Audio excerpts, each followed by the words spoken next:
What is up, YouTube? I am Eric and you are watching Retro Video Game Pickups. Today we're going to be talking about American Gladiators on the NES and the Sega Genesis. So if you like games, consoles, or product reviews, please consider subscribing and hitting that bell notification. With that being said, let's hop into it.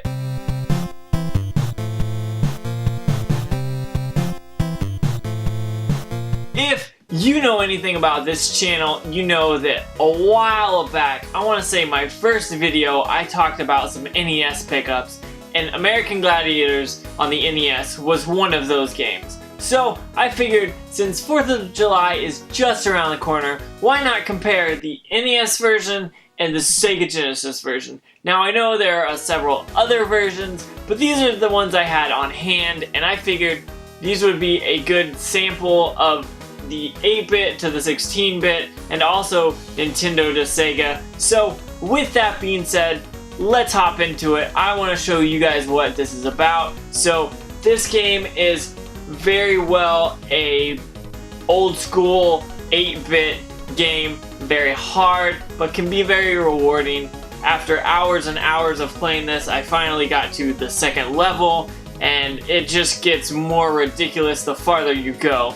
Now, the 16-bit one as well is hard, however, the graphics and the sound quality are just way better. Now, I do have screen clips of both of gameplay of playing both on the NES and the Sega Genesis, and I'll probably switch between those while I'm talking, but it's still a fun game. But if you hate hard games, this is a hard pass, because this is definitely a hard game. Now, Joust is very much similar on both of these platforms. However, you've got more of a few people joust that you have to actually joust against, about 3 or 4 people, and on the Genesis you just have to joust against one, and that's how you win. Now, the next one is the wall, and the wall is, I want to say, better or harder on the NES. Now, the NES version, the wall is much more grand, and the wall, in my opinion, is the hardest part about this game, and one thing that I just have to keep playing and playing until I beat it, because it's just like a reward. Once you hit that, you're like, oh my goodness, I beat it, but then the next level comes and you're like blown away again.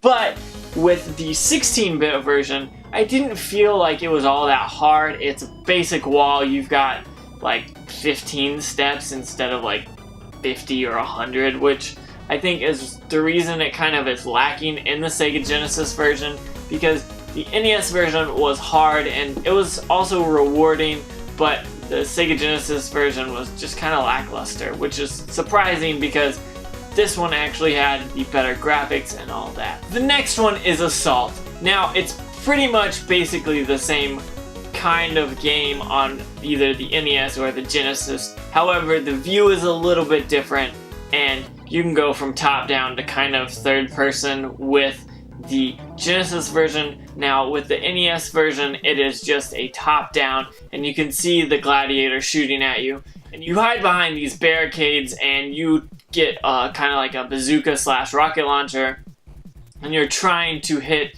the gladiator on both of these. And this one's kind of your top-down shooter kind of feel, but I really enjoy it more on the NES, to be honest, because the NES just seemed to feel more comfortable, and maybe that's because I'm a Nintendo fan, but I felt like the Assault was better on the NES than to the Genesis. And honestly, I think it might have even looked better. Now, it did have the 8-bit compared to the 16-bit, but I feel like they did a little bit more with the NES version. Next, we have the Powerball, which I think is easier on the NES than it is the Genesis, but the Genesis looks way better, and it feels like it's a little bit more functional that way. Now, when you're playing it on the NES, you have the full screen, and you're playing it very open, and you can see everything, but with the Genesis version, you're condensed to a smaller screen, and you don't see as much, which is why I think it's harder on the Genesis than it is the NES. Now, both of these systems have one kind of mini game that is specific to this one, and the other is specific to that as well. The NES has what is called the human cannonball, which is you're basically swinging in the air and trying to knock the gladiator off the podium. Now, that could be fun, but it can be a little hard at times as well. You have to time your jumps right, or the gladiator will raise his shield and bounce you right off.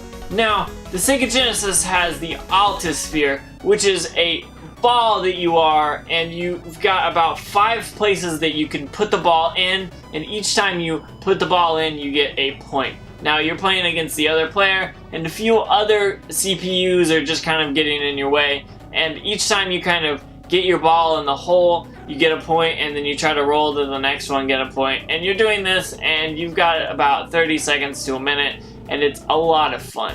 Now, both of these games have their different eliminators, and honestly, I have to say the Sega Genesis gets the eliminator because it has so many extra things in it, and it also looks a lot better. And that is one thing I'm going to save for another video, because the eliminators are a big part of this game, and they're really fun and can be really challenging. And I think that this video right here is just kind of comparing the games at this point, not necessarily digging too far into the actual game itself. If you want to see more about that, I talk about that in one of my earlier videos, but this is kind of trying to compare and contrast these two games. This game is really good on both of these consoles. However, I prefer the NES version just because of the look and the feel of it. I feel like it's more of an 8-bit game, and I'm more leaning towards that, honestly. The Sega Genesis one is fun, and it looks a lot better, and it sounds a lot better, but there's things like the wall that it's really lacking, and I think it could have taken it a step further because the NES version was so broad and had so much of the wall to complete, and I felt like the Sega Genesis was just lacking that, and that is why the NES version, in my opinion, is better. If you've played both versions or one of these versions, please comment below and let me know. Say what you like, what you don't like about it, if you've ever played this game, or if not, if you want to now, comment that below too. But don't forget about that Facebook, that Twitter, that Instagram, that Patreon, that Big Cartel. All those links are in the description below. Go follow me on all those. That way you can get more information, whether I'm going to stream or if I'm going to do an extra video this week or not do an extra video. Go and check those out. But don't forget to like, comment, subscribe, and hit that bell notification. That way you get all the notifications when I do put out a video. But most importantly, have a good 4th of July, stay safe, but also have a good day.